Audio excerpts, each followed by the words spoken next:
Hi there, welcome to this episode of the Skiff Meetings podcast featuring Rob Adams, the CEO and owner of Bishop-McCann. In our conversation, Rob talks about his journey into the events industry, which actually starts with donuts, surprisingly enough. And I'll let you listen to the story to find out more. His journey also went through a career in IT at Microsoft, which he left to report his previous company described as going to throw parties. Rob talks about the importance of creating joy, which is actually Bishop-McCann's mission and part of how he looks at every event that the company does. He also talks about how he takes a mental picture and he removes himself from every event that he's at to really understand the key things about people, moments, and memories. Rob talks about the younger generations that are driving significant change, but change that helps everybody, not just them. And he talks about how collaborating with competitors is so important. I hope you enjoy listening to this conversation, and don't forget to check out the other episodes of the Skiff Meetings podcast. If you like what you hear, make sure to rate the podcast and leave a review.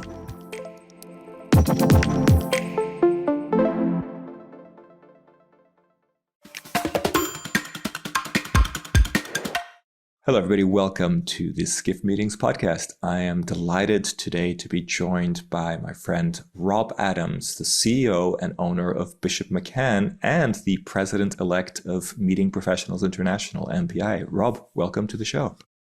Thanks, Miguel. Great to have you with us. I am very curious because we've met each other a few times and we've spoken quite a bit about our careers, but I've never really learned your kind of journey. And I'd love to kind of get a little bit of a picture of how that went. And I would love to start where you first came into contact with the industry. So business events, the idea of having conferences, events, whatever. When did you first kind of become aware that they were a thing and there was an industry around it? And then take us through to the present day. You know, my actual exposure to our industry is a bit different, right? I'm gonna use the word donuts to start our conversation off with. You know, I've had three careers in my life. When I was in my 20s, I started a donut franchise. The second part of my life, I was in technology, where I was with Microsoft for almost 12 years, and then Bishop-McCann. But the reason why I brought up donuts is why that was such a really my entry. It was the first time that I saw something like a store opening, you know, a launch of a store, and people coming together to connect to a brand. I mean, that was the first time that I ever saw the power of events. And then, of course, when I was at Microsoft, so many different experiences of whether it be some of our sales meetings, some of the incentive trips, that not only did I got a chance to see my team celebrate, or I was an attendee myself. And then, of course, now here at Bishop-McCann. And tell us a little bit about Bishop-McCann. So you joined the company and then you became the owner of it. So what did it look like when you joined, and how did you become the owner of Bishop-McCann? Yeah, so Bishop-McCann, we're getting ready to celebrate our 27th year anniversary. And the story of Bishop-McCann and how I got connected to it is the founder is Dan Nilsson. He's who founded it 27 years ago. And we've been friends for, Miguel, probably now for almost 20 years. And when I was at my part of my career at Microsoft and I was talking to Dan, I was just fascinated by a company that was growing, wasn't spending much at all on sales or marketing, but was really just growing on these basic fundamental core values of treat others the way you want to be treated. And was very impressed by that. And as I saw the company grow, we had a conversation, and Dan had asked me to be a part of the board, our Bishop-McCann board. And so I joined the board, that's going back probably 12 years ago. And at that time, the real focus of the company is that we as a board had talked about that we needed to diversify ourselves, not only in terms of clients, but more importantly, capabilities. And there was a time that I was in Canada, I was living in Toronto at the time, and Dan had asked me if I would be if it's something that I would be interested in coming in and leading Bishop-McCann. And so I left uh, Microsoft, and I remember when I told my boss I was leaving at the time, he said, "Wait a minute, you're leaving this to go throw parties?" And I'm like, it's a little bit more than that. But I saw I think that what I saw then is just how I think about life in general is I get excited about when I see potential in things that people don't see.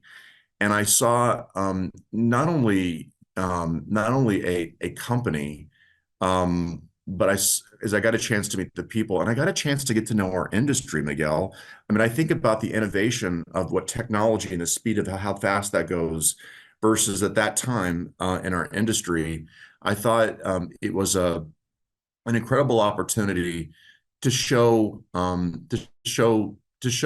can actually be possible. So today we're a CMI, we're a CMI 25 agency, top 25 agencies in North America. We are a full service agency, so we do everything. We have an air team, we do hotel contracting, we do logistics, we have a production and creative team, and we also do speakers and entertainment. We focus in corporate meetings, events, and incident trips.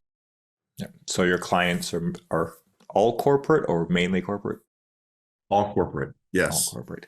And how many staff do you have at the moment? Right now, if you include our full-time and seasonal, we're about 250. Okay. That's a sizable company. And the ownership part of it, how did that come about? Was that just sort of Dan wanted to leave and that was kind of on the table, or was it a bit more complicated than that? No, it was no. So Dan is still, the way we're structured today, Dan is in the owner, and he has the owner founder role, right? So what that means, he's the cultural ambassador, shall we say, of the company.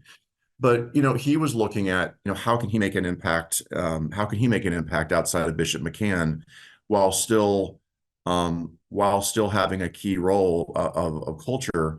And as Dan and I had talked about many times before I got here, is he would say, what got us at a particular point in Bishop-McCann doesn't necessarily mean that's what it's going to take for us to get to the future.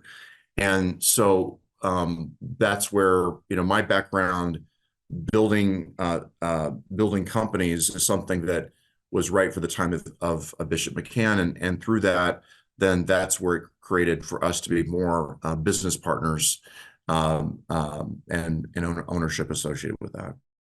Interesting. Thank you. Thank you for sharing that. So I read up on Bishop-McCann, of what I know of Bishop-McCann, and you have this mission, which is "We create joy."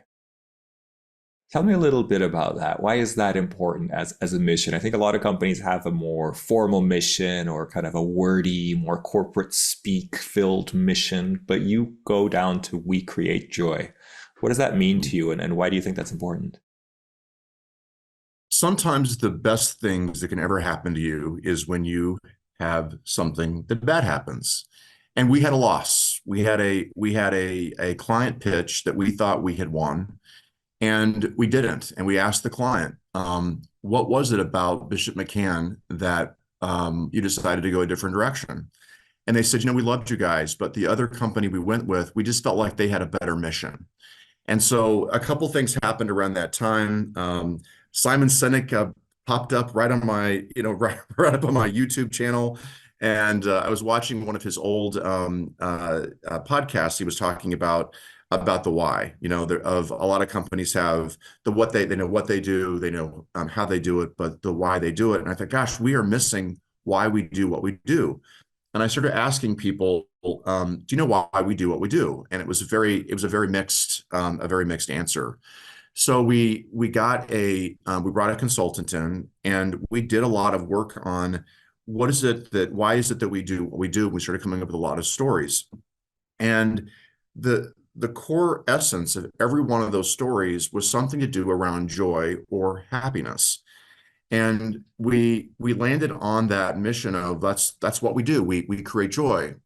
I knew that it was the right thing when I called one of our associates. He was actually on a program, and I said, "Hey, I want to ask you a question about about what we're thinking about for our mission. And he was on a program, Miguel, very tired.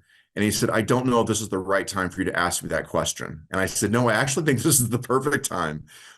You know, you're so tired right now, and it's been a tough program, but why do you do what you do? He said, Rob, that's easy.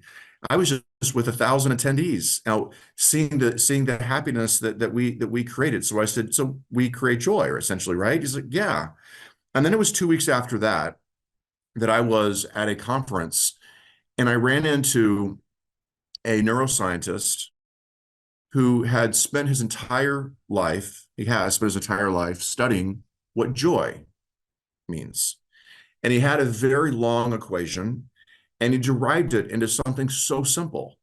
And he says that joy equals trust times purpose. And when you have trust and you have purpose, that is essentially what creates oxytocin in our body. And when we have oxytocin, that's what creates memorable moments. And so if you think about that equation and how that relates to what we do, we are in the business of bringing people together, and building these environments of trust, and making sure that everything that we do has purpose. And by doing that, we have the ability to create joy. And the fun part about that, Miguel, is joy is exponential, right? When you have 1,000 attendees that go home and they meet 10 people, those 1,000 people then go to 10 people, and so on. So that's how we got there. And it's something that we don't talk about attendee size. We talk about how many people we have created joy for, impacted for within our company. Right. That's a great explanation of a mission, and I'm glad we covered that, because it's one of those quirky things that has a very interesting story around it. So thank you for sharing that. Now, I wanted to check with you. I mean, if you look back at your career with Bishop-McCann, and maybe even before that, but probably more with Bishop-McCann, what are kind of highlights, or maybe pick one highlight that you can share of an event that you've created, of a moment of joy that you created for one of your clients? What comes to mind if you had to sort of pick one? Well, it's hard to pick one, but I'll tell you what I do for all of the programs that I do. And I started to do it right after COVID. It was the very first program that I attended. And, when I spoke a moment about we create joy, and the importance of that, I also wanted to even remind myself, of why it is that we do what we do. So for every event that we do, I have a moment where I remove myself, and I find a place, I find a place that's off to a corner, and I just do what I call a mental picture.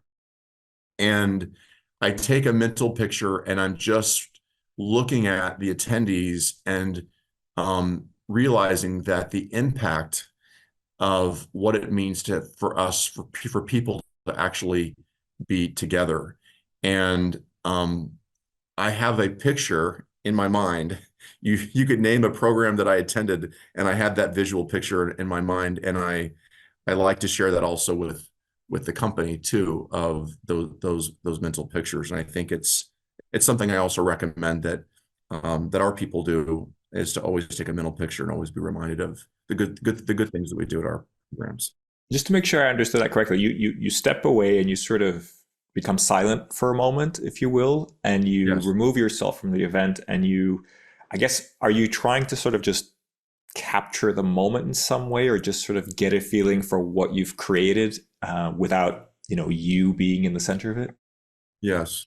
I like the saying that life, if you take it to events, are really made up of three things. It's people, moments, and memories.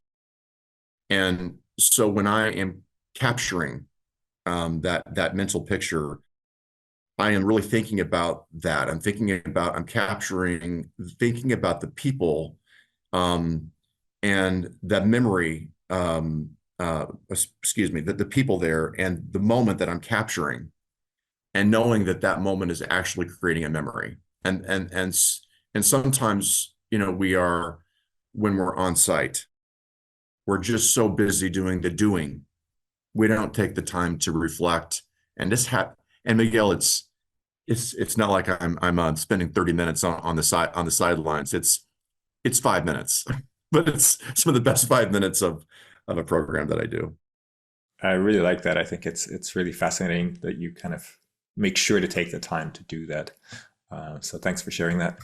And you already mentioned, when you left Microsoft, they were asking why you going to plan parties, right? But when you kind of explain to family and friends, not what you do necessarily, but what Bishop-McCann does, what do you say to those that sort of might not have an idea of how the industry works?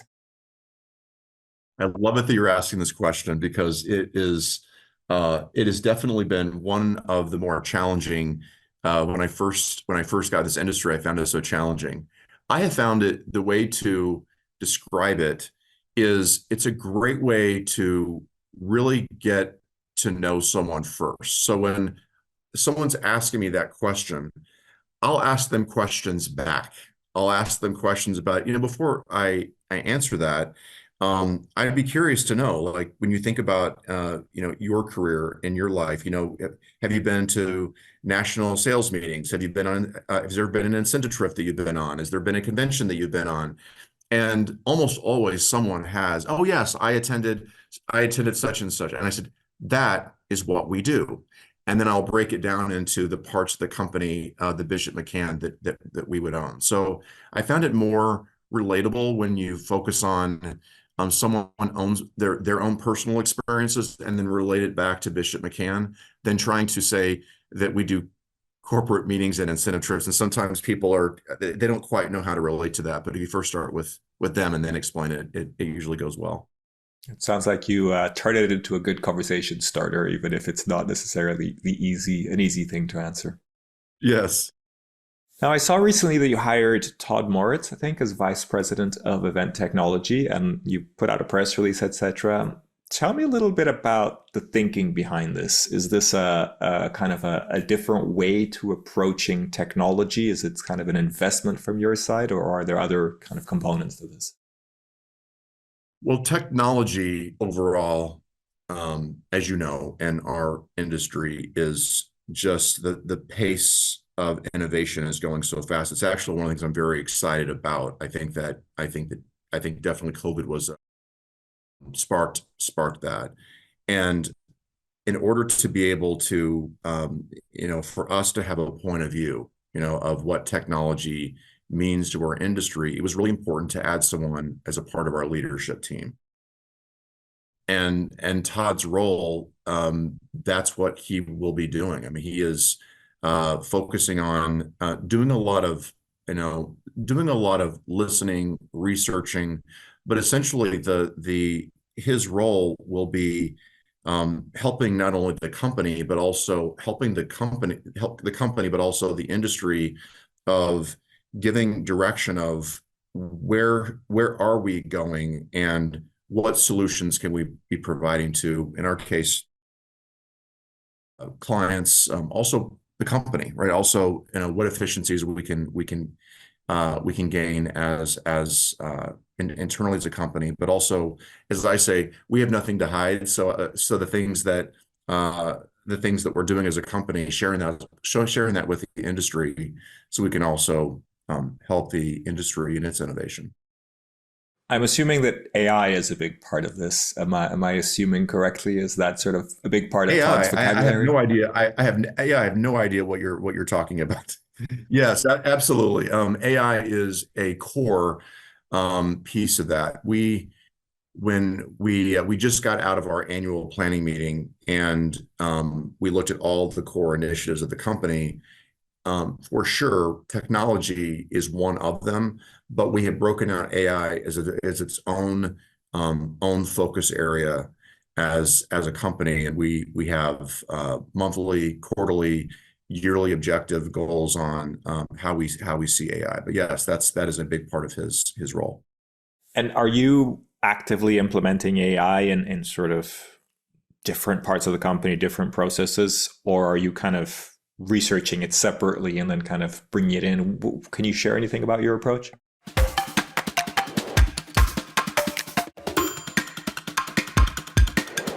Yeah, and we are using AI today on ways like, internally on how to look at data, but also with caution. We're using a lot of caution because one of the things that we really observed last year is everyone's asking the question, what is AI and how are you using it? And so the first thing that we're doing is educating the entire company. I want everyone in the entire company to know what are the fundamentals of AI. And then at the same time, then with the leadership of Todd, looking at what are the areas of where we can be using AI in, I say that the balance between an innovative but also responsible way. We're hearing so many things from um, our competitors of the things that they're doing for AI, and it's really important for Bishop-McCann that we're really understanding what's the intent of why we're doing it and making sure that we, again, intent and also doing it in a responsible way, in a way that's also creating value for our clients. I like the responsible approach. I think that makes a lot of sense, and I think there's a lot of bandwagons that can be jumped on, but aren't necessarily always the right thing to do. Um, but I mean, AI is obviously a trend that you've already mentioned. Are there any other trends that you're seeing that you're excited about that you're seeing in the future for the industry or for Bishop-McCann specifically? Yeah. Yeah, I like the couple of trends that I like. You know, I like how, we've called it mental health, but as a focus. I like how we're thinking about that in a different way.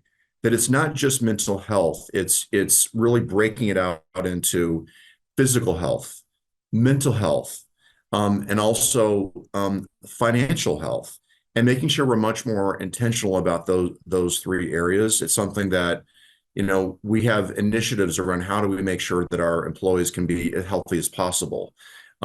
We have initiatives as a company of, things that we can do to give people the tools and resources to be able to understand how to have strong mental health, and just little things like meditation that we're teaching the company. And then third is giving people the tools and resources on how to be, what does it mean to be financially strong? And I think that's something in our industry that we haven't done enough. And I think the other area that I really like the focus on is how we are talking about this multi-generation, the multi-generations that we have our in our events, and how that is really focusing us to think about attendees not in a general way, but they are all very different on how they receive an experience.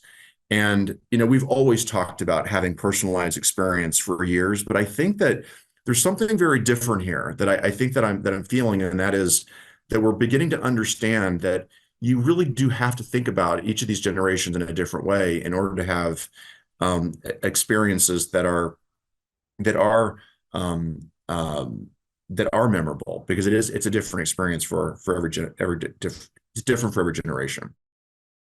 What about the generations in the workforce? Because I mean, you're leading like 300 people right now. I mean, I'm sure you have lots of different people from different backgrounds and different ages. How are you managing all that? Because we're writing a lot about the challenges of building teams right now and kind of bringing people back into the workforce, etc. What's your experience in that area been? Well, we're having our company retreat here coming up in a couple of months, and the whole focus is how to rebuild a culture in a remote environment. I'll tell you the things that we are doing, and some of the things that we're really thinking a lot about. So some of the things that we're doing is that there are things that no matter what generation that you are important. And so we're focusing on things like that. All generations, things that are fundamental things want to be recognized, right? Those are the things, it doesn't matter who you are. That's important.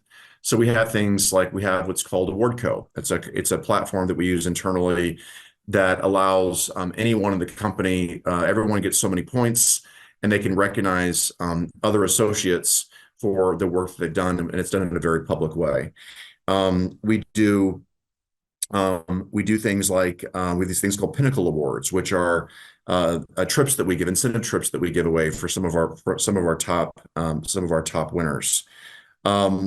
We do town halls. Now, town halls are interesting because we do town halls every month, but the way we do town halls, we've tried to really change that based upon how people receive information. Some people are very good at just listening to information. Some people are very good about they need much more visuals. So we're trying to have that balance on town halls. We try to have much more of a collaborative town hall. So it's not just our team speaking one way. We're trying to incorporate, basic things, even things like chat features, right? And being able to have where your town halls are much more interactive. But there's other things that we're doing that, I think that my point of view on this is that there are things like the Gen Zs. If we just focus on them for a minute, there's so much talk about them of how they're so different. But if you look at that generation of the things that they're essentially asking for, they're asking for work-life balance. They're asking for transparency. They are asking for clear professional development. Now, the difference is in previous generations, it may have been something that we talked about, but Gen Zs, it's an expectation that you have that. So we're looking at the things that, for example, Gen Zs are asking for, and saying instead of saying, they're a different generation, we can't solve for all that, accepting that and saying, you know what, these things they're asking for, they're right. And we need to do a better job as a company, being as transparent as we can, making sure that we have clear career paths for our people, making sure that when we talk about work-life balance, we actually mean it. Things like we launched 2 years ago, we started unlimited vacation, which was something that, yes, absolutely. Was the Gen Zs, were they influential? Yes, they were. But it's something that all generations thought was a great benefit. And there's other things like, another thing that I think that Gen Zs, that I love about Gen Zs, that purpose is a big deal. When we talked about the mission of Bishop-McCann, the one question we always ask all of our new associates, what was it about Bishop-McCann that attracted you to the company? And without exception, every time it's the mission of the company. It's giving purpose. And I think that Gen Zs feel very strong about that, but I think that cascades into all parts of the company. I also think that certain things like sabbaticals are something that we have. We're making sure that we're giving people time to reconnect and think about what is their own personal purpose. So the question is, what is it that we're doing? I think it's, instead of looking at each generation, we're looking at particular generations and feeling that there are things that are consistent that everyone can have impact with. It sounds like a lot of the things you're doing are driven by maybe a younger generation, but they're things that everybody will benefit from. So it's not necessarily maybe they're just not as trained into submission or forced into submission of other generations where they're so used to certain things, yes. Right? They just sort of, they yes, don't know that they shouldn't absolutely. be asking that, right? Let's talk a little bit about the future. There's all these things happening. There's things that are challenging. There are exciting things with AI, et cetera, and you're obviously investing in technology.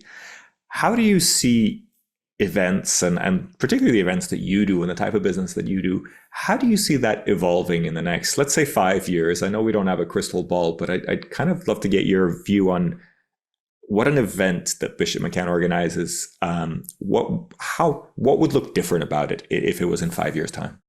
Yeah. We go back to that belief that I talked about, that saying of, it's people, it's moments, and it's memories. What does that look like in 5 years from now?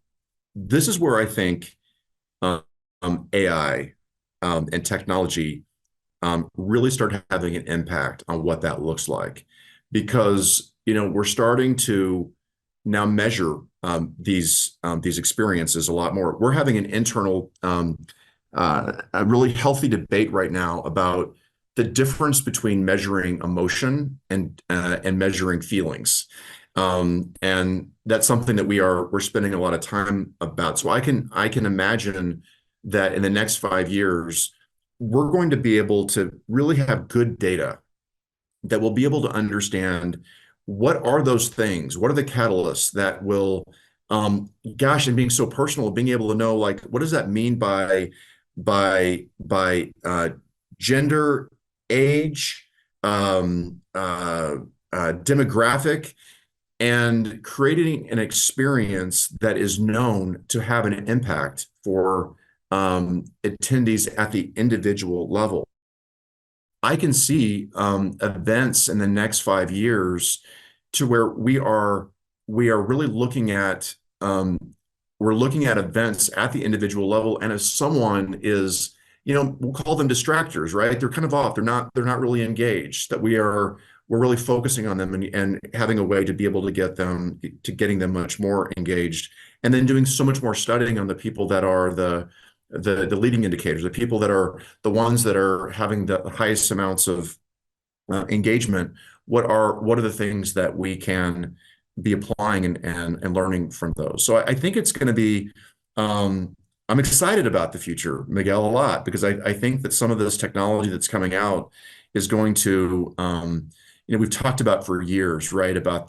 Started with ROI, and we've gone to, started talking about the return on experience. I really do believe that in the next couple of years, we're going to figure that out. We're going to be able to figure out that by doing certain, creating certain experiences, we'll have a certain outcome, and by that outcome, we'll have an impact on the propensity of how someone feels about a brand, about the company. We'll start talking about the correlation of that experience helping with things like employee retention. So I'm very excited about what the future is taking us with technology. I'm excited as well. Want to start wrapping up, but I wanted to just check with you.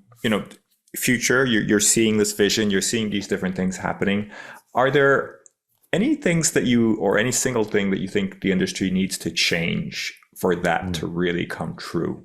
And I'm kind of asking, are there things that you see you'd like the industry to do differently? And if you could wave a magic wand and kind of say, like, okay, let's change this, what would you change?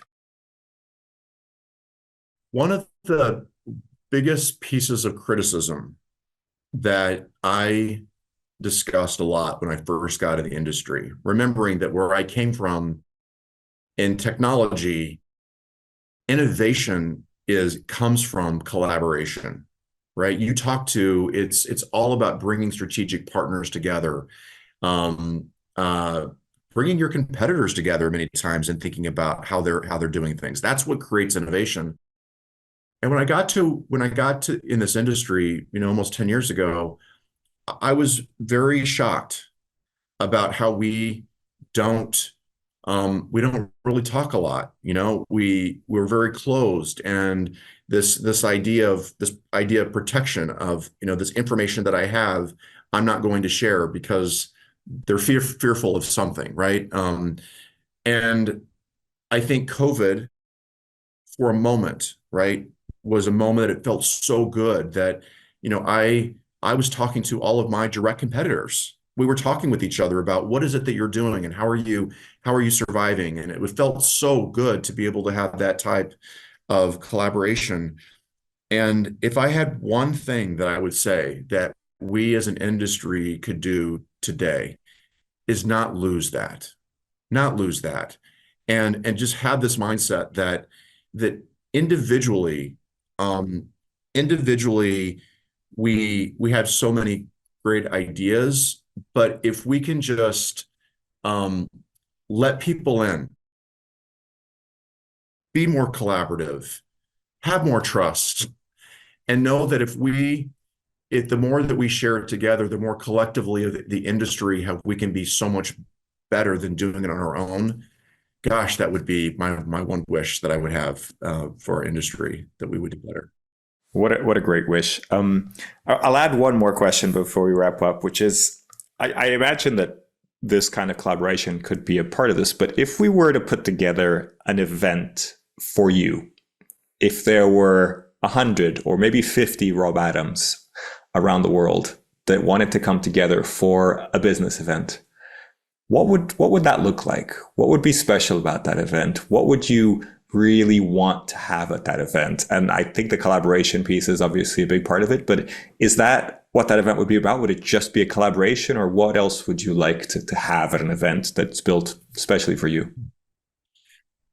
An event that I would be excited to go to would be an event that is not just peers of mine, but different people within the events space, some outside the event space, that are we were talking about what are some of the biggest challenges that we're facing and how we are looking at those.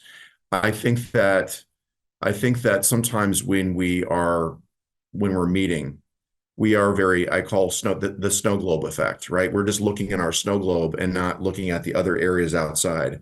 So I'd be excited to be part of to be part of a meeting where there's thought leaders across, not only in our industry, but potentially even I think about technology, having other technology leaders in the room with us, that we are cross-pollinating ideas. That would be something that would be an exciting event for sure. Excellent. Well, thank you for sharing that. Rob, I want to wrap up, but I really appreciate you joining us today. It's been really interesting having this conversation with you and learning more about what you do and how you do it. Wanted to get your suggestion of someone else who maybe we should have on the podcast and have this kind of conversation with.